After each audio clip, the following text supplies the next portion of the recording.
This case is entitled Het and Plowtich.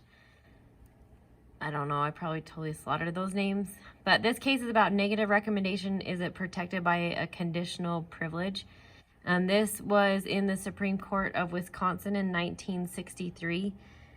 For this case, how it began was that Hite had been employed as a speech therapist in the school systems in Wisconsin.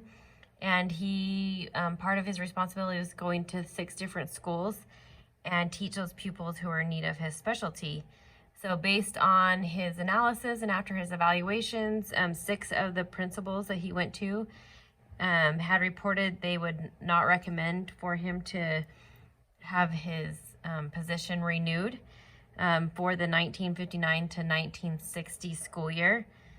And Plowtich decided that because he'd been the superintendent, he wouldn't basically recommend his dismissal because he hadn't been there long enough. So what he did is that he informed him that his contract wasn't going to be renewed, and it basically would be in his best interest to resign, and so that a dismissal wouldn't show up on his record.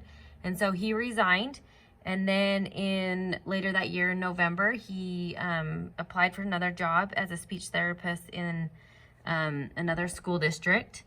And in his application, he had stated that the reason that he left was because there was lack of advancement opportunities in the school district that he was at.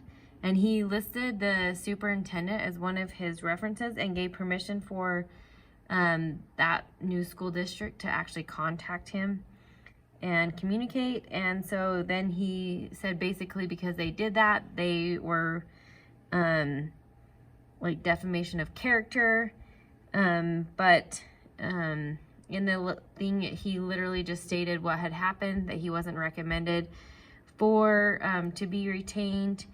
And so it just and then another paragraph, he included that they weren't getting the results that they expected in that important field. And so, which is based on opinion versus malice. So the courts decided that that Plowtich was totally in the right, and because it was based on like factual information and also like opinion, which necessarily doesn't mean it's malice. And so, and part of that was because he had actually put him as a recommender and allowed him to speak with that person. And so he really didn't have a case. I found this case interesting because I had a similar experience, not for dismissal, but I had a student government kid that last year he decided to quit. And then he applied for a scholarship and he listed me as a reference, and it didn't end bad or anything. He just chose because certain other kids got in that he didn't want to participate and he didn't want to work with them. And so we talked about it, like how we could grow and learn and develop from other people. Well, so he applied for a scholarship and then he listed me as a reference. And so they called, and then he also put that he had stopped doing student government. So they were just curious because if you're going to be an ambassador for a school, they wanted to know why he had stopped doing student government. And so I just gave him factual information, what had happened. And but I always thought it was interesting because like with what happened and then listing as an advisor, like I had to give them the information because they were looking at all aspects to give out scholarships.